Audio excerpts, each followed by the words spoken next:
Working Groups webinar. So I hope everyone had an enjoyable summer, and for those of you who may be in the Southern Hemisphere, a bit of a mild winter. So it's been nearly 6 months since the 2015 Computational Science Symposium, meaning it's only 6 more months until we do this again in Silver Spring, Maryland in 2016. So we're using this webinar as kind of a kickoff for that inevitable push towards the March 2016 meeting. So we'll have a brief introduction from Chris Decker, and then each of the working groups will kind of walk you through what they've done since the 2015 CSS, then kind of give you an overview of some new projects that either started since the 2015 meeting or actually will be kicking off later this fall and winter. And then the working group co-leads will also talk a little bit about the deliverables that are expected to be produced before the 2016 CSS. And finally, and perhaps most importantly, they will tell you how you can get involved in some of the ongoing projects that are part of the working group. But before we kind of dive into the session, I just wanted to walk through a few housekeeping activities. So all the Q&A will be at the end. So if you do have questions, please feel free to enter those into either the chat functionality or the question functionality that you should see in the GoToWebinar panel. If we don't have time to get to your questions, we will take those offline and then post the response in addition to the recording on the PhUSE website. So without further ado, I'm going to turn this over to a man who needs no introduction, Mr. Chris Decker. Thank you, Scott. I appreciate that humble introduction. Okay. Thank you all for attending today and learning a little bit about the collaboration and the activities that are ongoing within this effort. My first few slides here are some that I know a number of you have probably seen multiple times and might be tired of seeing, but I know we always have new folks, new people who attend, and I want to make sure we give that baseline and introduction to provide everybody an understanding of this collaboration, which is now moving towards its 5th year, 5th anniversary of a lot of work done by a lot of volunteers in collaboration between industry and the FDA. So I just wanted to walk through. Most people, I think, know what PhUSE is about, the Pharmaceutical User Software Exchange, an organization that's been around for over 10 years to bring together everybody who basically touches the data from collection to submission, and providing a platform for us to share ideas and collaborate to find solutions to existing challenges and to really explore innovative and new ideas that are coming down the pike in our industry and other industries. So the real paradigm shift is to move away from people setting up and giving presentations where the FDA sort of up on what we probably incorrectly put them as a pedestal, sort of telling us as an industry what to do. What everybody really wants is to sit around a table and discuss these issues and these challenges and where we're going. So the idea is to bring people from various backgrounds together to collaborate and solve and come up with solutions. I won't read this whole mission statement to you of the computational science collaboration, but the key parts there are the transparency, the sharing of information, both within our working groups and across the industry, and in a non-competitive nature. So our idea is to put our jobs aside, use our experience from our jobs, or put that aside, and really work together on these solutions. So the collaboration framework is pretty simple. Only 3 little circles here, or whatever shape that those are. We basically have the collaboration as a whole, which encompasses the working groups that have been formed, which I'll talk about in a minute. You'll hear a lot more information over the course of the next hour. And then the symposium, which is the annual event where we bring together the working groups to catch up on what was done in the last year, to do some work, and to set the course for the next year. As part of these, we have a number of activities going on that we always need help with. We have a steering committee that serves over the working groups to make sure we have alignment between the activities of the various working groups, as well as alignment with FDA, CDISC, and other organizations. And then the symposium itself, we have a planning committee which just kicked off in the last couple of weeks, which is working towards planning for the conference in next March. We have 5 working groups. These over the years have ebbed and flowed. We've had 1 or 2 more. We've created new ones, and you'll be hearing more about these working groups over the course of the next hour. But all of these working groups have a liaison into our steering committee so that we're able to keep up to date with the activities that are going on and be able to make sure that there is good synergies between the working groups and other organizations. Again, I won't dwell on this too long, as you'll be hearing from these groups, but the non-clinical working group is about improving the non-clinical assessments and regulatory science around the non-clinical arena.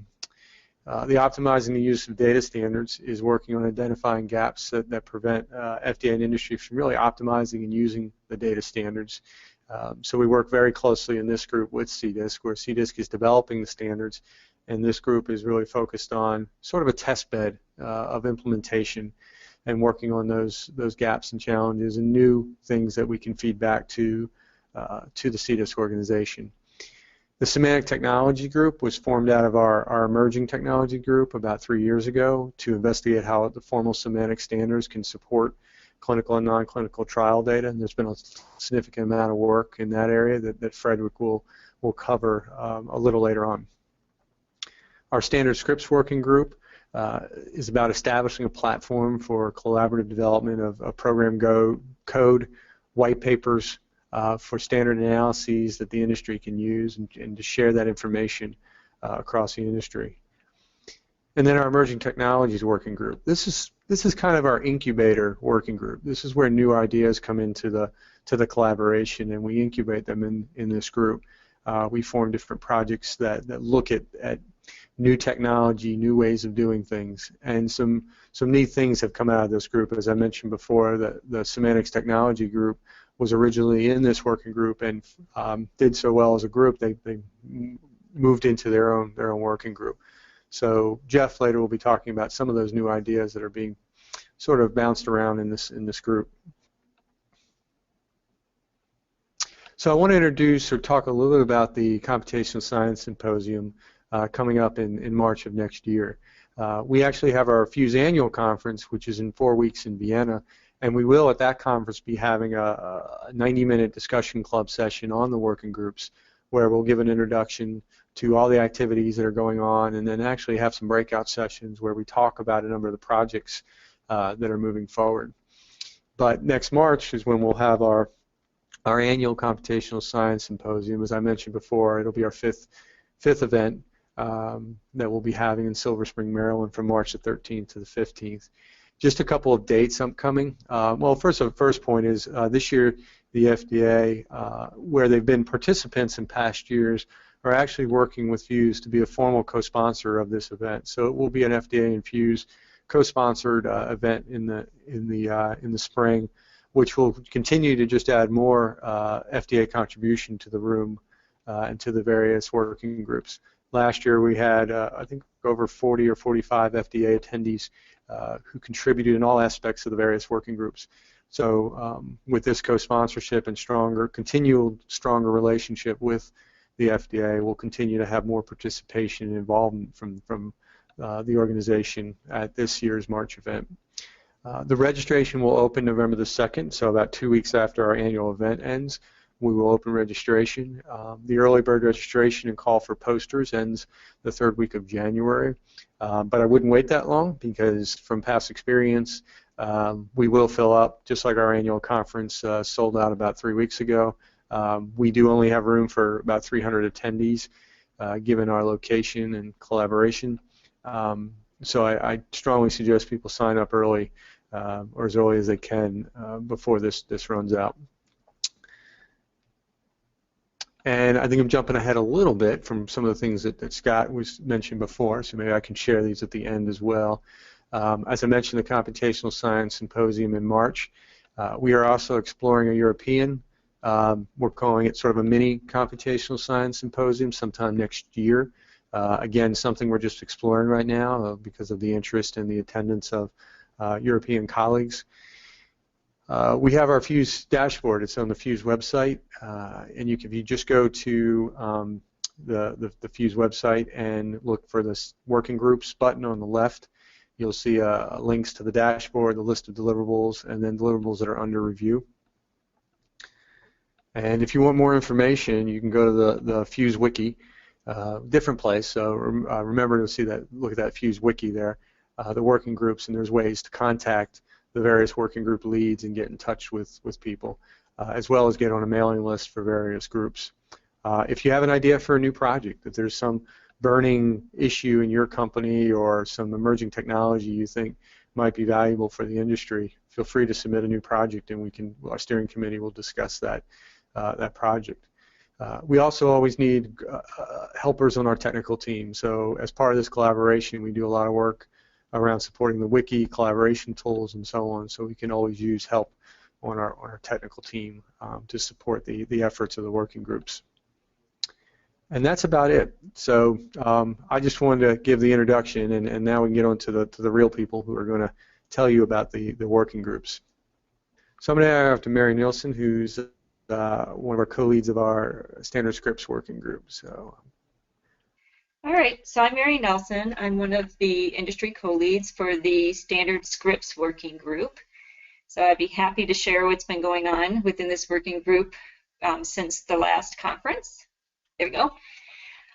So some of this, it may be a reminder, but again, if there are any new people, we'll certainly set the stage here and explain the working group in a little detail. So the working group goal is to establish a platform for the collaborative development of program code. So it's kind of a shared reusable code library that we're working toward. And we also have a portion of the project where we are working on white papers that actually do provide some recommended displays and analyses for data that's common across studies, and most demographics and safety type measures. And we are hoping to then, within this reusable code library, have some process and standard guidelines and hopefully make it easy to use. So our vision is to fill the gap of the kind of at the end. You start from trial design to data to analysis displays. And although there's been a lot of work towards standardization at the early and middle stages, we are working to try to fill the gap of the tables, figures, and listings and create some standard recommendations. And we, as I already mentioned, part of this project is to build this repository where you can place standard validated scripts in which everybody can use. So instead of each company or each regulatory agency, academic institutions all having their own reusable code library, this is an avenue in which you can actually share code and have a common reusable code library. So our working group's been around from the beginning of this collaboration, and we really haven't had a lot of changes. We pretty much have had the same three focus areas: the script repository, the white papers for recommending particular analysis and displays, and we do have a project team to help with our communication efforts. And at the 2015 in March, at the last symposium, all we did is kind of tweak the project teams a little bit. So the project teams associated with the script repository have been restructured, but the goal and the initiative has stayed the same. So here's a list of the accomplishments to date. The script repository has been built. It did start in Google Code, but one of the things that did happen since the last conference is it's now in GitHub. We did have to move the location of this given that Google was no longer supporting the code aspect of their tools. We've had a number of scriptathons to build the scripts in the repository. The MIT license was chosen, process guidelines have been developed, qualification guidelines have been developed, and that one of the things that's happened since the last conference is a lot of the qualification guidelines have been streamlined. So there's a lot of active work in trying to improve some of these guidelines that have been in place for a while, but there's a lot of continuous improvement in these guidelines. And there is a user-friendly front end to try to show what has been developed in the script repository. Okay, we now have 4 white papers that have been finalized. So right hot off the press, we do have the fourth white paper just got finalized this month. It's kind of in the works right now, getting that posted in all the appropriate places. So that did just get finalized. So you'll see some announcements related to that white paper. So we're happy to have our fourth white paper done. We do have another white paper that's ready for public review. It's on thorough QT studies, and we are hoping to get comments due by the end of October. That one is also in the works and getting it in all the right places so that it can be viewed, and you should see announcements on that too. So hopefully we can get a lot of participation in the review of that white paper. And between now and the next symposium, we expect to see another couple white papers that would be out for public review. We have an adverse event white paper that's been out once, but we'll have a second draft out for public review probably within the next few months. And then a hepatotoxicity white paper should go out for review probably within the next few months as well. So one of the goals that we've been working on between the last symposium and the next symposium is to create this full package for the very first white paper that was finalized back in 2013. It's the central tendency white paper for vital signs, ECGs, and laboratory analyses. And that particular white paper will get updated to include ADAM specifications, and then working toward getting qualified code. So in the script repository right now, there is code out there for some of these displays, just not in the qualified status. So working toward getting qualified displays for all the displays in this particular white paper with an agreed upon structure, an agreed upon metadata. So really work toward having a complete package for the displays associated with this first white paper. And the project team that's responsible for working toward these scripts they've hosted what's called a box plot challenge. So a box plot is one of the displays that's very prevalent in this white paper. We do recommend box plots for visualizing vital sign, ECG, and lab data. And they have posted a box plot challenge to try to encourage participation in creating these scripts and improving the scripts and making it very efficient.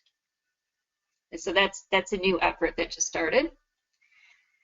So what our working group needs is, certainly we're interested in more project team members. For the white paper project team, we're looking for, any statistician who might be involved in safety analytics in particular, since we are looking toward white papers with data that's common across studies, which is pretty much a lot of safety. So if you or someone you know has a lot of experience with safety analytics, we certainly can use more team members on that project team, and we definitely need more people participating in creating the actual script. So we need programmers to participate in the scriptathons, even if you can't participate in a scriptathon, you can do work on your own and contribute scripts. So certainly that's encouraged, and we need more participation in that area. And so when there's a white paper that's out for review, we could definitely use the help for you to review it and recruit reviewers, including medical colleagues. We do want some medical input into these white papers. So if you can help recruit reviewers, that would be very helpful.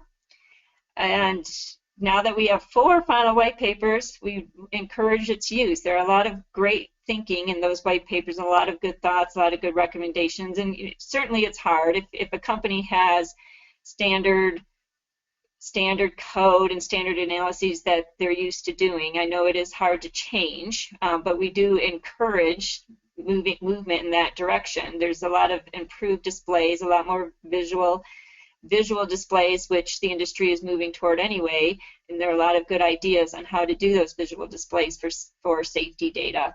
So we encourage that teams use the recommendations in the white paper.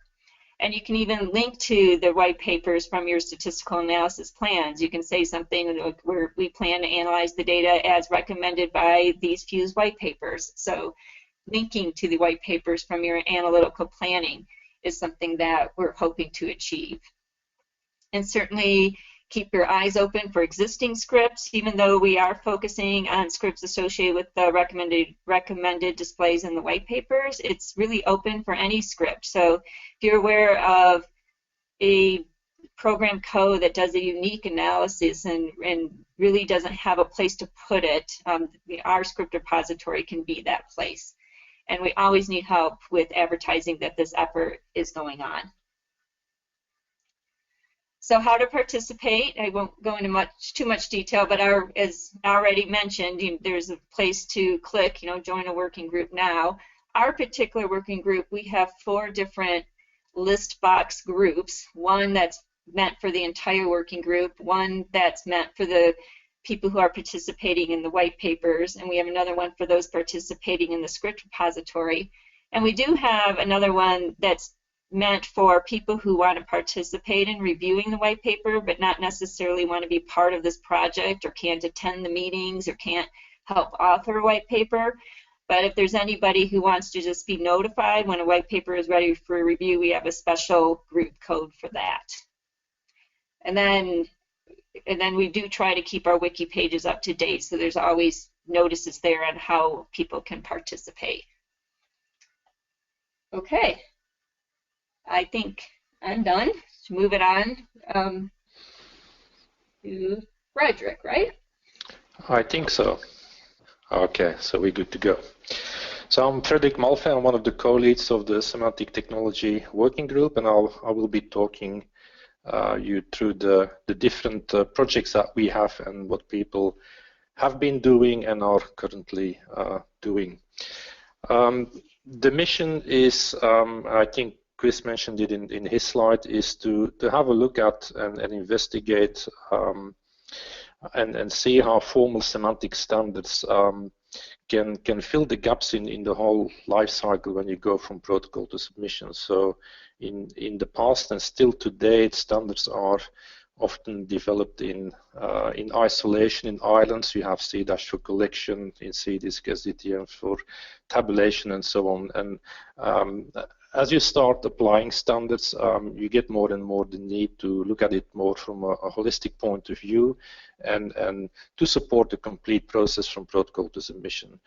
So for that, you need a good model to do that, and what we're doing in this working group is to look at semantic technology to see how semantic technology can help in achieving that goal. So everything is, or what we try to do is always standards driven. Since we're talking about semantic technology, we are using the W3C semantic standards. That's all based on RDF, Resource Description Framework.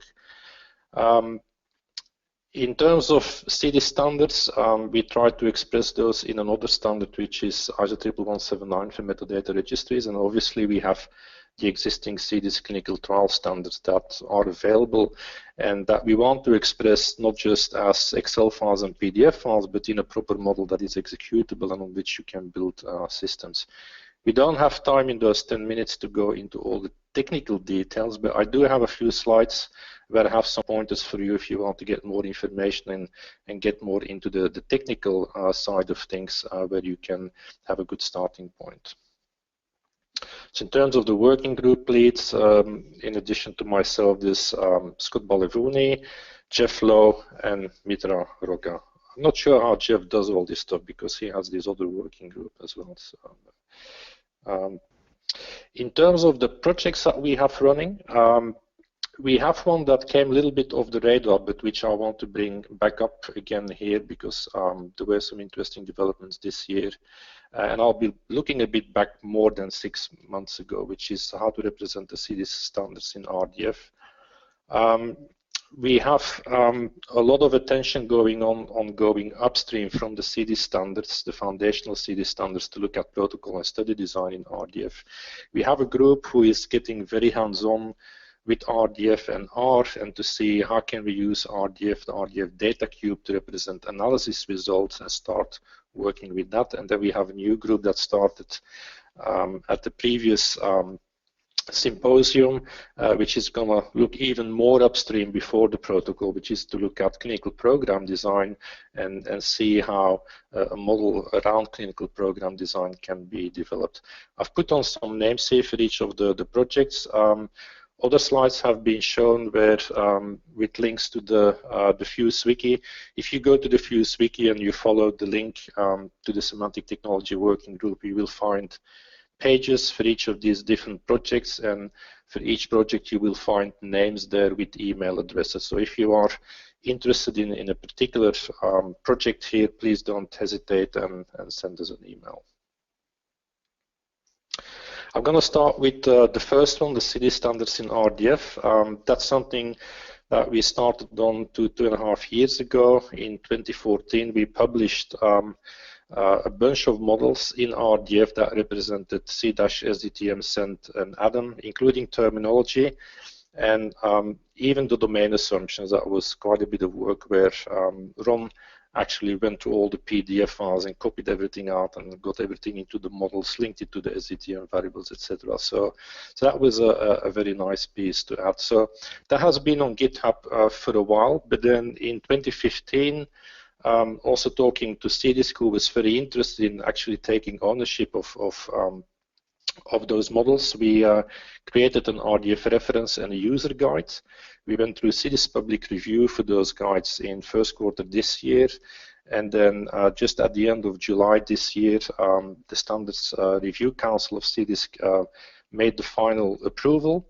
And so for that reason, we now have frozen those GitHub deliverables and have this CDISC approval of the work that we've been doing over the last 2 years. If you go to github.com and you go to the PhUSE-org repository, you will find rdfcdisc.org, and there you have all the files, all the RDF files that you can download and start exploring. If you go to the CDISC website and you follow the foundational standards, there is a new link at the bottom called RDF. And if you follow that link, you will be able to download the user guide and the reference guide that I mentioned before. As I said, we won't go into the technology side of things in this presentation, but if you want to start getting your feet wet, I would recommend that you start with the RDF user guide. It starts from scratch, it gets you into RDF, talks about ISO 11179 and explains how all the models have been built in RDF. So if you want to get started, I think that's a good document to get started. The reference guide has some practical information where you can download semantic tools and how you would access those models and how you can navigate those models. With that, essentially the work for that project was done within PhUSE, but having CDISC taken ownership, we want to look at the future. So we want to keep creating those models by hand as new standards come out. And so for the CDISC share metadata repository, there is for this year a feature plan for RDF export, and we've already given the requirements to the development team for CDISC share, and it is expected that by the end of 2015, all the stuff that you see here on the slide, which can all fit in C- and SDTM models, will be produced as a share RDF export. For the second project, protocol and study design in RDF, we've got 4 major things that we're looking at: schedule of activities, eligibility, objectives and endpoints, and structure authoring. So I'm going to talk a little bit more about that. We started looking at schedule of activities because that's the key for downstream automation. You know what's happening in the schedule of activities, and you can link that with your data collection standards. You essentially have all the information to do your EDC study build. So that's extremely interesting. So we started to make a draft, or we have a draft of the schedule of activities that is available on GitHub, and the starting point for that model was SDM-XML. So if you look at SDM-XML, there's 3 pieces: structural elements like arms and epochs, there's workflow, and there's timing elements. So we've taken those things and basically reproduced that into an RDF model. Here you see different classes like arms, cells, epochs, etc. And then you can start building relationships between these things, and now you get a little bit of feel of how RDF looks like. It's not tabular information, but it's essentially a network of information. So you have different boxes there with relationships between them. That's an example where you see activities, planned activities, and linked to study events. The interesting thing with RDF is it's not just that you can build models with it, but you can actually instantiate these models with data as well, and it's all done in the same language. So this is an example where some data from an actual schedule of activities was taken and actually put in RDF following that model. Further things that we're looking at: eligibility, objectives, endpoint structure authoring. This is something where we're getting a bit delayed, and if we look at it from an end-to-end model where the whole process is driven by the protocol, and if you start looking at the different pieces of the protocol, it's actually quite a big task to do. So at the moment, I think we will have to see which pieces that we can actually do, and if we need maybe to mobilize more people. So if there's people on the call with an interest in protocol, with an interest in modeling, by all means, please feel free to contact us. So this is definitely an area where we can still use more people.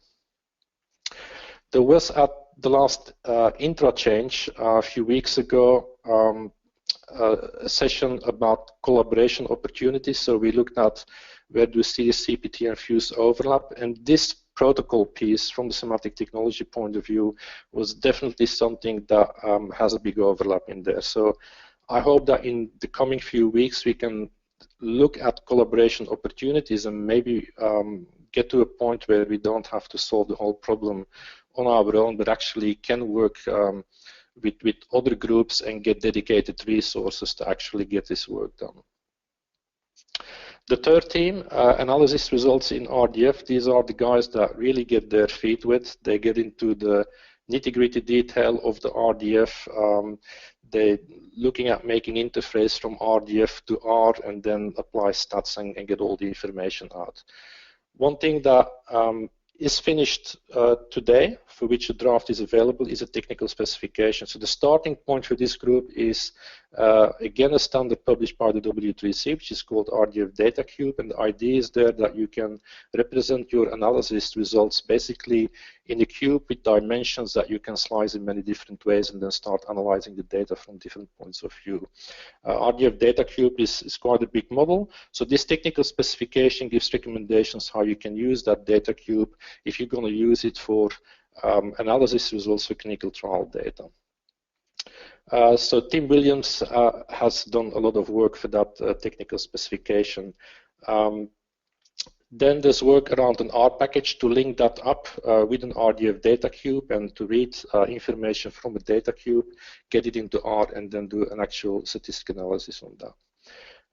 The group plans to also do a white paper, and there's definitely going to be a presentation at the PhUSE conference in Vienna. So if you go to Vienna, please don't miss out and have a look at what these people are doing.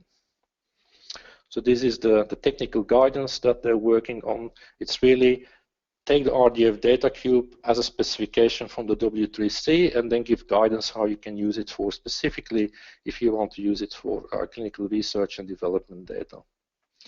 This is the model. Looks a bit complicated, but in essence what it's looking at is that, how can I take my analysis results and present it as measures, dimensions, what data sets do they come from, what are my observations, etc., and then be able to slice and dice that data cube in many different ways. And then finally, the team that started this year around clinical program design. The idea there is to even go before the protocol. So what is the scientific rationale to set up a program from which many different clinical trials are done? What is the information at that point that flows into the different clinical trials? What is as you do trials and you learn things, how does that feedback goes into the program design? How can you create a memory for program design? What are the questions that you ask? What kind of questions do you ask? And how does that flow as decisions into a specific clinical trial where certain scientific decisions are made? So that's what these people are looking at. There's three teams. There's a design strategy team that will be meeting in Gaithersburg at the end of the month for a 2-day face-to-face to get really going on trying to get a first step at the actual model What we've noticed over the last few months is that doing model over the phone with weekly meetings is not an easy thing to do. So we hope that with that 2-day meeting we can make good progress there. We have a design modeling team that has been looking at how design modeling has been done in other industries, and will be planning to write a white paper on that. And then the design elements team that I think have produced interesting information about what kind of questions and claims are being asked and mentioned when you actually do a clinical program design. So what kind of claims are being made around value, efficacy, safety, how does it relate to the objectives, endpoints, and the design elements, and then really to make an inventory about all the different entities, activities, the questions, the decision points, the inputs for the decisions, the roles of people that are involved, etc., in all of that clinical program design. So it's basically building that inventory and then taking that as input to hopefully in Gaithersburg get a first step at the model on how to do that. There's some new projects which hopefully in a few months we might be able to say a bit more about. Mitra Roca, from our colleague from the FDA, has already started on representation of regulations and guidance in RDF.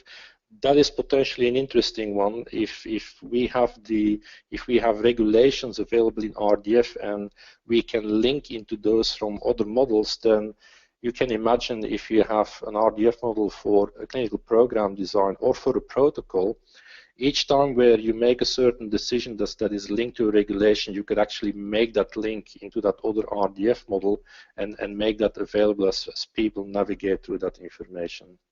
And then another one for which a project proposal will be submitted soon is to see not just about the modeling of all this stuff in RDF, but also actually looking at taking actual clinical trial data and see how we can represent that in RDF.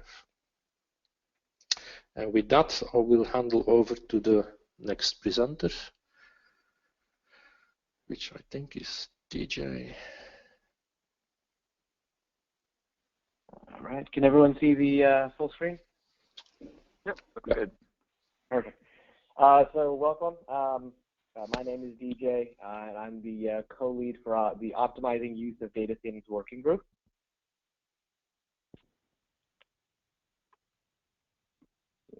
So what is the point of the group? And Chris had alluded to this in his talk. It's to identify specific gaps that are preventing both FDA and industry from optimizing the use and what I would call the benefits of standardization, and then to work together and collaborate across folks from industry to close those gaps. And I also look at it as a way to improve industry practices, to increase efficiencies of not just making the data, but also to help increase efficiencies for FDA in reviewing that data, right? That's always going to be the end goal. And so just a little bit of update on what has happened since March, since we're about halfway through. One of our groups, the Study Data Standardization Plan project, has completed their draft. We actually have a meeting scheduled. It may get pushed. I was actually talking to Jane. But there is a meeting upcoming to review and discuss all of the comments that were received. So I do want to say thank you to everybody who did provide comments. And hopefully soon we will have a final version of the SDSP.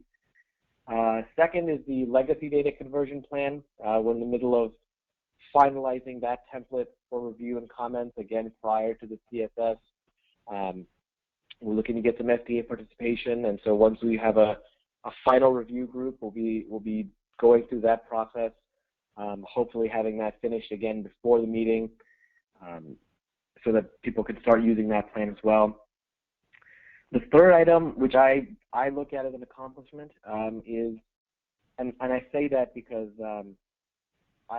it started as a very simple conversation at the PhUSE conference in March, and then slowly snowballed into, well, why have we not finished this? And moving on to, yeah, we should resume it and start this project over again. And so that's the inspection site selection process project related to the FDA's OSI BIMO data sets that I'm sure a lot of you are looking into or in the process of creating and submitting.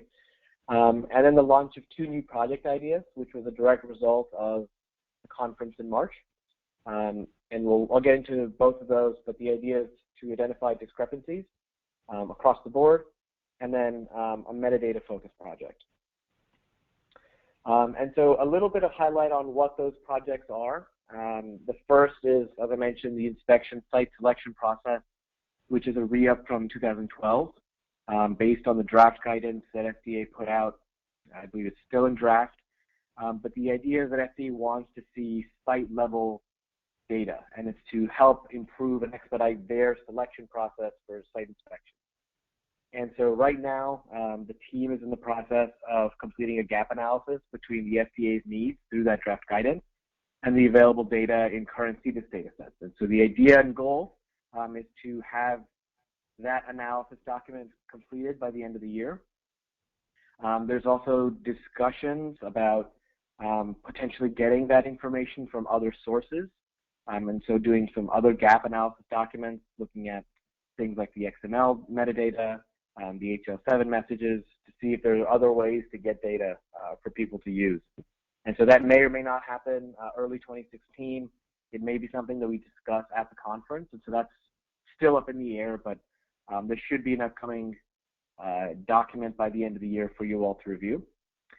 The second project that's new is around reviewing and defining best practices for managing changes between standards and versions. And so, again, this came out of a roundtable discussion, which was new for us at the PhUSE conference, to help gather some new ideas and thoughts, specifically related to the guidance documents that came out last December. And the idea really was, there are certain discrepancies between, what, let's say, an FDA guidance document and the IG say, or the IG and TAG, or just different agencies, right? And so there was an effort to then say, well, we should identify what some of those discrepancies are and come up with a singular version of how to address it through a best practice.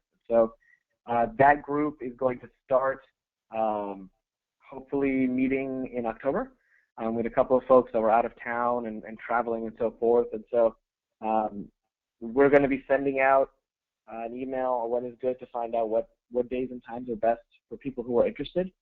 And so if you are, please shoot me an email letting me know to include your name on that email that I send out. But I think this is actually a very powerful potential project with many, what I would look as many subsequent projects for industry to leverage.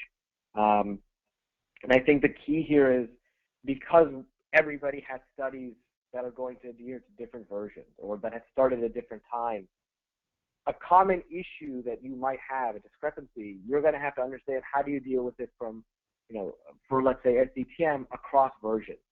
And so I think that's going to be a really key component of the papers that come out of this. There's also going to be potential recommendations to CDIS. As Chris mentioned, the PhUSE groups are really a soundboard about the standards that come out. And the idea and goal should be that we as industry review some of those implementation strategies, and if we see issues, we want to go back to CDIS, go back to the standard and say, these things we feel should be changed or added or removed, right? And so I look at this project as also coming up with recommendations as they deliver this.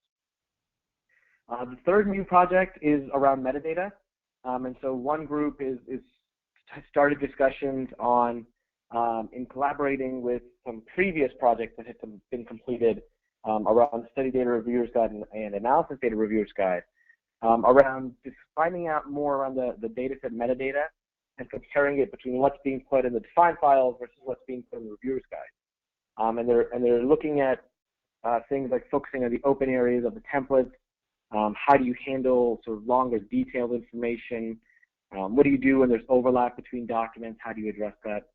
The second idea, and this is something, I'll touch on it in terms of needing some involvement from folks, is around developing define.xml version 2.0 style sheet template as an example. FDA has been accepting, version 2.0. I think some of us in the industry have started moving towards creating that. And I think what would be a really helpful exercise is coming up with a standard style sheet template so that FDA benefits because they get a standard version, a standard way of viewing the metadata. And it also because it helps, I think, industry have a more uniform way internally of creating those files and making sure that they're viewable by FDA. And so again, I alluded to this a little bit earlier, some of the upcoming deliverables that we're hoping to knock out. We're again reviewing the comments that were received on the SDSP, and so we're hoping to have that final template soon. The new project on the site selection data, we're hoping to have that document again finished, hopefully this year, early next year, on what that gap looks like. What can be pulled from current data that you've already gathered. The third is around the legacy data conversion plan template. I think we're in a really good place with that, and it should be out for comments, upcoming. So keep an eye out for that. And then I think lastly, there's going to be some updates to the reviewers guides, and that's probably going to be an iterative process. As more guidance documents come out from FDA or spec documents, or as some of these other projects and other groups that we have going on already, as they evolve and come up with new ideas and new topics, they're going to be appended, or to the guides, or the guides are going to have updates based on some of the standards that are being accepted or not accepted. So I do expect to see some of those updates before the conference, and I think that's going to be something that we'll see on an annual basis. In terms of what we need, I think this group is a little bit different in that it's not all SDPM and it's not all ADAM. I think there's a good mix of topics, and especially for those of you who are new or who are interested in getting involved but aren't sure, what you really focus on, or if you're somebody who wears multiple hats. I think we always can use some help and volunteers about, people who care about some of the issues and want to get involved. With some more of the specifics, some of the things that I think we would really benefit from are folks who have had a lot of experience with ADAM or analysis data. I'm going to say experts, but anyone who's had real experience and are interested in some of the integration traceabilities and the data flow projects that we've had that are some of those historic legacy projects. We always want some of those folks involved. And so, if there are folks in the standard scripts working groups who are interested in some of the, take a step back from the scripts but really understand the concept of the analysis, I think that's something that would be very helpful. Folks who I would consider XML, HTML experts, or again, people who have had experience, specifically with the defined style sheets. I think if you have had in your company some talk about it, or you've done some pilots internally, I think that's the kind of person that would be a real benefit. With the whole purpose of these working groups and projects and deliverables is so that everyone in industry benefits. And so it might take up some of your time, but I think in the long run, everybody wins, and you never know what win you'll get from somebody else's effort. So I think that's one of those areas that we would really benefit from. Or anyone who maybe is involved with standards on a cursory level. You understand standards, you can talk standards, maybe not to the detail of actually creating certain variables or values, but you do have experience, let's say, managing an effort or managing initiatives. I think those are the kinds of folks that would be really helpful for us. What I've seen has been that there are a lot of folks who are really technically gifted and can help actually execute a project. But we do need people who actually have some of that expertise in managing projects, managing people, making sure, especially in the world of sort of TCONs and WebExes, how to make sure people who are not getting paid for this, right, are actively engaged and actively involved and keeping up to date. And so I think that's one of the big key things. And then new ideas. So I think this working group is one of those unique ones where it's not a specific topic, right? It's not a script, it's not semantic technology. It's everything. And it's a bridge between what the standard is and what you're going to end up doing in the future at your company. And so one of the things that's really helpful for us and especially, the fact that there were multiple projects that were initiated through these discussions at PhUSE, is to either, shoot me an email if you think there's an idea for a project that you have, or if there's a gripe that you've had internally that you ended up getting through, but you're not sure if it's the best way to do it, and other companies are going to have to deal with these problems, right? That to me is an ideal project because it's going to impact multiple people. You've had some experience with it, and you've had an understanding of what those issues are. And so any new idea that you think would be helpful in terms of how to leverage standards, that is basically the very high-level view of the project types that we're looking for. So if you do have ideas, please shoot me an email. We can talk over the phone, or come prepared for the conference with some of these ideas to brainstorm. This is a list of some of the POCs for the new projects that I've mentioned. My name is on all of them. For the site selection, Patty has been really the one. When I mentioned that we spoke together, Patty and I sort of bumped into each other and talked about it, and we're like, oh, this is why are we not finishing it? And so she's obviously very engaged. For the managing changes project, we're actually in the middle of transitioning who that lead is going to be. Once we finalize that name, I will add it to the wiki. And the third is on the metadata. Sandy and Matt are really involved in that process, and we're looking for people, especially specifically with the define.xml experience, that would be interested. So that's sort of my spiel on this working group. If you have questions or concerns or ideas, shoot me an email.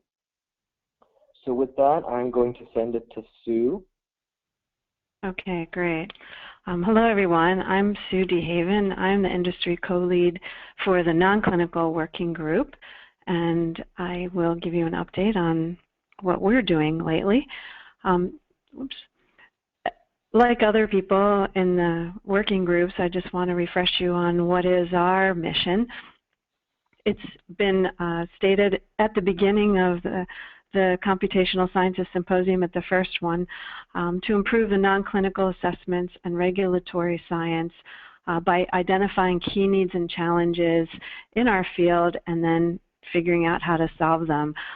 We've developed really a project framework based on the guidance of PhUSE and the methods we've learned to work with through the CSS, and they've been serving us all, I think, really well for years. So it's a great framework to work within, and if you don't already work within a PhUSE project team, I'm sure that you'll get a lot out of that in being able to collaborate with others and across teams. It's really useful.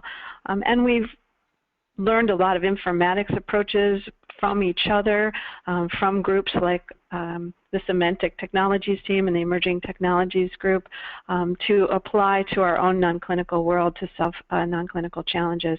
So that's been really fun. So our goal and our mission thrives. Milestones since the last 2015 CSS, we had a couple major ones that are quite tangible that I wanted to let everyone know about. The historical controls project that we had actually started a few years ago and finished up at the 2015 CSS, they had their last article published just about a month ago in Therapeutic Innovation and Regulatory Science, and I have just a little bit of the abstract here on the slide, but they conducted a survey across the non-clinical community on what were the top stakeholder concerns around data needs and challenges, and then followed up on that with a specific survey on the use of the need and the use of historical control data. It's something we talk about quite a lot in the non-clinical world, and they wrote an article about it, drew some conclusions, and that's been very recently published. So the link is here on the slide. In addition, we've been working on the non-clinical version of the Study Data Reviewer's Guide. The clinical version is currently out for under a federal register from the FDA for an intent to use review process. We've developed the non-clinical version of that, and the final draft is ready. It's been already approved by the CS Steering Committee that Chris mentioned at the beginning of the meeting, to make sure that it's really aligned with the PhUSE mission and FDA intentions. The FDA now has it to consider for their intent to use public review process, and we expect that a Federal Register notice to be coming out in the near future, specific to the non-clinical guide. And you can see here just a little snapshot of the PhUSE wiki site where these guides are available for public review, and are available to access the current versions. And it's ready for public review, and Scott will be updating the PhUSE wiki for that as soon as I provide him with the information. So the non-clinical study data reviewers guide will be available for PhUSE review, anybody who wants to find it on the wiki, and then upcoming there'll be a more formalized review pending the decision for the FDA to consider it a guide intended to use. New projects for 2015 to 16. So we did figure out really some very interesting projects for pursuing for the 2015-2016, what I call the CS year. And we had, at our CS meeting in March of this year, we made decisions to close out 5 of our projects that had been ongoing for a few years, and their deliverables are finished and they're available on the wiki. We had 3 new projects really kicked off now since then, and 1 new project proposal which is pending kickoff very soon. The first one, visualization of group-related differences in histopathology data, really drew a large crowd at the CSS for people interested in using the standards as represented by SEND to improve the look of tables and help with the easier visualization or clearer visualization of group-related differences between the data. And they're focusing on histopathology as a high priority data type, but the principles could be extended eventually to other particular data types. And I think this is also quite aligned with some activities that Mary was describing under the standards scripts and tables group, where they're developing some of those similar concepts for clinical data. And you can see here the project co-leads are listed to the right and their email contacts. The next project was application of SEND data for analysis. This is really exploring how the data would be analyzed using SEND data sets, and a lot of non-clinical sponsor people have been asking FDA, what are you going to do with these SEND data sets? And often they'll reply, we're going to do the same thing we always did, review the data, but now we'll have a better format and tools to do that in a more efficient way. I think there's been seen by the PhUSE group some opportunities for extending some or defining some standard analyses, and with the visualization group, table representation types that can be open resources for sponsors or CROs or anyone to reference from the wiki, again in the alignment with the activities of the standards scripts group. The third project, investigating endpoint modeling, biomarker ADA, and immunophenotyping. This discussion is really something we often manage within the SEND core team, and the PhUSE teams have really brought the resources to the standards development area to do the due diligence and the investigation around what additional endpoints need modeling. Do they fit in existing domains? Are there advantages and disadvantages to developing custom domains for these? Does our custom domain model work against these additional endpoints? All this kind of due diligence that helps frame whether we go to CDISC with a proposal for new domains, for example. Biomarker, ADA, immunophenotyping, these data types are really the translational data variables that are hot topics right now, and this group has some great discussions going on. So Deborah and Mike are leading that group, and their email contacts are there. The fourth project, this is a recent new project proposal which will be kicked off on the Pharmaceutical Industry Send Progress Survey. And this is an evolution of the some questions that are coming up at different industry groups, and in this case it was the SQA, the Society of Quality Assurance. The topic came up there. It also came up in questions from the Japanese CDIS group. A lot of people are wondering, you know, where are our different organizations in their progress toward being able to provide SEND data sets. So it's an interesting topic and helps us benchmark where we are, and it helps the FDA as well in understanding where sponsors are in being able to meet the standard, particularly now that the date deadlines have been issued. So on this slide, you see the little mouse here means we've already got a wiki site set up, and you can click on that to be able to see the details of the projects, and the Pharmaceutical Industry Send Progress Survey wiki site will be coming up very soon. That's going to be led by George Kalbaugh from Boehringer Ingelheim and Luann Kramer from INSTEM. So deliverables expected before the 2016 CSS meeting. We have a lot going on, I would say, and probably there'll be even more, I would expect, knowing our group. But visualization of group-related differences in histopathology data, they are actually well on their way of issuing their deliverables already. There are survey results, responses to their survey, a summary of that, to the histopathology visualization project questionnaire that they've already issued.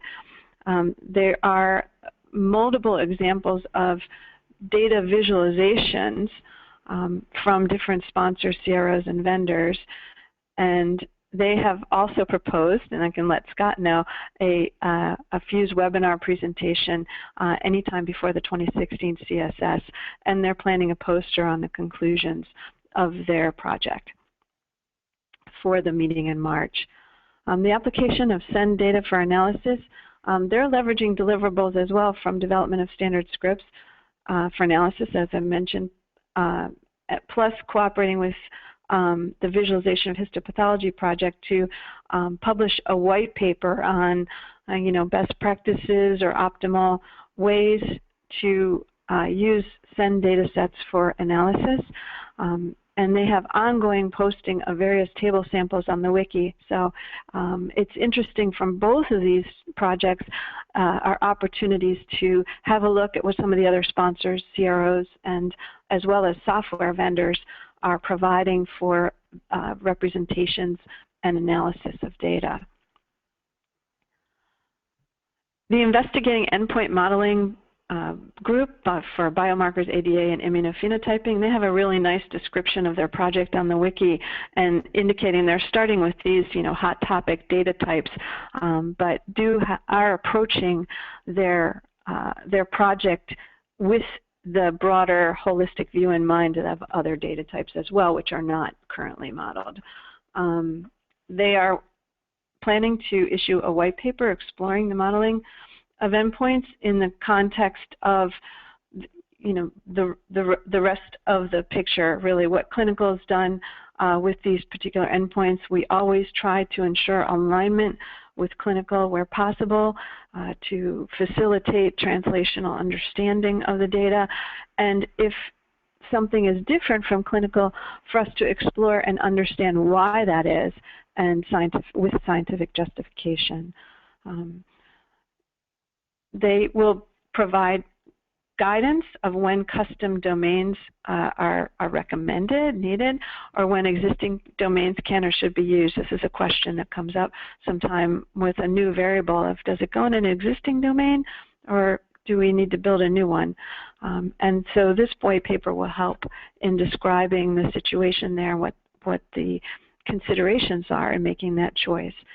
And they'll suggest methods to facilitate endpoint modeling using the existing domains rather than creating new ones, as that's, from the SEND point of view, really the preference. The Pharmaceutical Industry SEND Progress Survey, we expect the survey results and analysis about what the industry is doing to meet SEND requirements to be compiled and delivered to the PhUSE community for the 2016 CSS. That's currently our, let's say, our initial timeline before the project team is put together. And just to let you know, the SEND implementation user group is still going strong. This is a project team that has been established within our non-clinical working group for a number of years. They have hundreds of responses and discussion points on the SEND implementation wiki, and within that also a SEND implementation forum. So it's a terrific reference for understanding or for exploring different frequently asked questions, or to open up a discussion for a SEND data management challenge that you need help with. And that is current, it's maintained by that team, and it's a valuable ongoing resource. So what do we need and how can you get involved? New participants are always welcome on all the non-clinical projects. Particularly as standards implementation becomes a more and more tangible topic for more and more people within the non-clinical world. People are interested, and we're very, very open for you to join. The project wiki sites indicate, each individual project has a wiki site that indicates the type of skills really applicable to that project, what the time commitment expected is, and also an outline of what their activities are, so to give you an idea of whether you would be interested or not. The project contacts are listed in this presentation and also within the wiki, and you can feel free to reach out to that. Or just if you want to be a non-clinical working group voyeur, feel free to sign up for the non-clinical list box email list, and you can keep up with our activities, particularly our larger group meetings and webinars. In particular, we are looking for some additional participants that in project areas that have high needs. The SEND implementation user group always needs SEND implementers, people who have recently implemented SEND or even not so recently, that can help provide subject matter expertise to the forum and FAQ sites. That's always welcome. The new industry SEND implementation survey will publish a call for participants as soon as the wiki page is available, so you'll be able to find that very soon. And as mentioned, the public review of the non-clinical study data reviewers guide will soon be published, so we're looking for public reviewers to put their eyes on that and give us your feedback, and the directions on how to do that will be on the deliverables under review site, as it has been for the other deliverables mentioned by the other projects, thanks to Scott's communication capabilities. Appreciate that. So if you would like to find out more, I mentioned over and over again our wiki page. It's quite up to date thanks to our project team members who do a great job of that. It's posted under what we call the non-clinical roadmap and impacts on implementation project of our working group of the CSS. It's our long name. We affectionately refer to it as the non-clinical working group. And you can also contact myself or Bob Dorsum, who is the FDA co-lead on our non-clinical working group, by email. We welcome that. So thank you very much, and I will now pass it to Jeff. So we'll see who passes it to Jeff. I just want to notify the people on the webinar that we are coming up to the end. So if you do have questions, please feel free to type them into the GoToWebinar functionality, and then after Jeff's presentation, we can address any questions that may come up. So you have the floor, Jeff.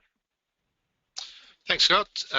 So we're a wee bit short of time, so I'll just rattle through. So the Emerging Trends and Technologies group, as Chris has already mentioned, is something, basically an incubator for coming up with good ideas and seeing what we can do with them. because we recognize that in this industry we do spend a lot of time doing what we've always done, and there's always a possibility to do things in a slightly different fashion. So the Emerging Trends and Technologies group is kind of to work that up into something you can use. So just as a quick update, at the start of the year we had the CSS. Just before that, they wrapped up the metadata management team, which was a great success. They published their document. We've got 3 ongoing projects at the moment: the cloud lowering barriers to adoption, data visualizations, and statistical computing environments.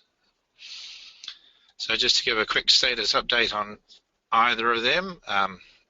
For a start, we've got the lowering the barriers to the cloud group. They haven't had a huge amount of success this year because of people's day jobs kind of taking over. So, but they are sort of coming back from their holidays and they're going to start afresh. But they've done their finished off their executive summary. They're working on some clarifications of roles. They had a wee bit of an unfortunate situation where just as they were coming into the CSS, there was a new document published by ISO. So they had to, of course, go and try and harmonize that. And they're going to tidy up their document with all intents to try and get it all published off this year. Interestingly enough, there's been something that's popped up on the radar where the EMA has reached out to PhUSE to actually participate in a meeting between them, or specifically the GCP Inspector Working Group and the industry forums. And they're looking for people who can come in and talk about this. And so that's been a real sort of bit of kudos for Tony's team. So the data visualizations. So the data visualizations is currently being chaired by Crystal and I always get this wrong. It's either Frank William or William Frank, one or the other. But they're chairing this team, and they've had quite a bit of success this year in terms of they started off with 4 use cases out of the CSS, so very, very fertile ground that they were able to start with. And what they're doing, they've decided as a group to kind of focus just on one at a time of these particular use cases themselves. Using that, they've been going out and trying to find some of the existing visualizations and visualization techniques to see whether or not they apply to each of their use cases themselves, or whether they need to work on something themselves. So they've actually been quite successful off the back of some of the mail shots in terms of they've managed to pick up quite a few more people. And at this point, they're actually reviewing some existing visualizations, and they're also starting to look at some of the existing tools that are out there to see whether or not these are doing the job, or whether there needs to be something else that we can do around that. Next up, we have the statistical computing environment. This is headed up by Art Collins, Steve Mattison, Olivier Leconte, and Mark Matthews. This group has been going pretty awesomely, if we're honest. So they've started up and they've established their goals all the way through to March 2016, which is pretty impressive. They set up their wiki page. They've got some discussion ongoing there. They've been quite proactive in terms of communication. And they actually conducted a discussion club PharmaSug event earlier this year, and obviously they've been highlighted in the PhUSE mail shot. They've identified a lot of the common computing environment elements, and they're now working on trying to work out exactly what the broader state of it is. Of that, just another point I'd like to add in is that they have 35 people in their group out of 21 different companies, which is a pretty impressive sort of spread. And I think that's a testament to the sort of the very proactive approach that they've taken. In terms of deliveries, they are meeting at the PhUSE annual conference. Sorry, I forgot to say, so is the cloud group itself, but they're meeting at the PhUSE annual conference to start working out some ideas. They're intending to actually do a delivery of a white paper before the end of the year. So that's available for people to comment on. Next. One other thing that they're trying to do as part of their white paper is actually work out what the state of the industry is itself. And so what they've done is they've put together a survey monkey, and they've made that available. You would have noticed an email about that today. So thank you very much for them doing that, but also can I urge all of you to, if you have any experience in this realm and you feel you can contribute, to please visit the link, fill in the information, because we always know more information makes for a better conclusion. So please do participate in that. We are thinking about, because we ran this towards the end of last year and it was reasonably successful pulling out a number of ideas. The ideas themselves were taken to the annual conference, or to the CSS, sorry, and a few of them got picked to be worked on, some of the other ones didn't. So there's a text mining one project, there was the inevitable big data project, and there was one other one which escapes me at the moment. But we would like to maybe have another look and see if there are any other ideas that are out there that people think would be interesting. So the whole idea of the round tables is we just run a couple of events where people can come along and present their idea to a group of interested individuals. And then we can use those to kind of identify via sort of a crowdsourcing approach, if you will, the ideas that we think are going to be important, and we may want to work up into a new generation transition technology group. So please keep your eye out for that. Also, if you need to get involved, or you feel like getting involved, or if you just think there's some interesting stuff going on there that you think you could want to take part in or listen in on, you can follow the usual path of using the Emerging Technologies mailing list box. And I think that's me. Thank you very much. Thanks so much, Jeff.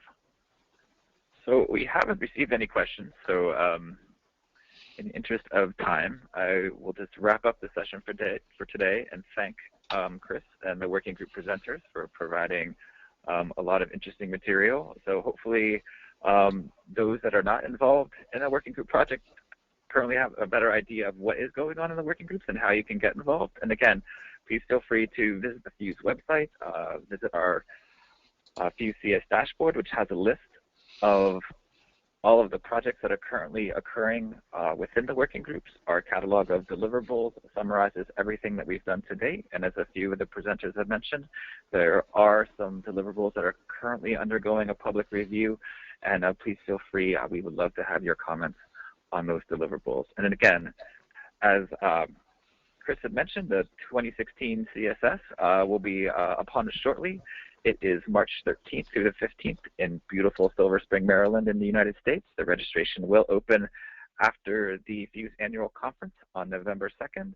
Early bird registration will close in early January of 2016, so definitely get in before it sells out. And again, if you have posters you'd like to present at the 2016 CSS, the date for that is January as well. So again, thank you for your time today. We really appreciate it and look for future webinars over the next 6 months as we get things moving towards the 2016 CSS. So thanks everybody for your time.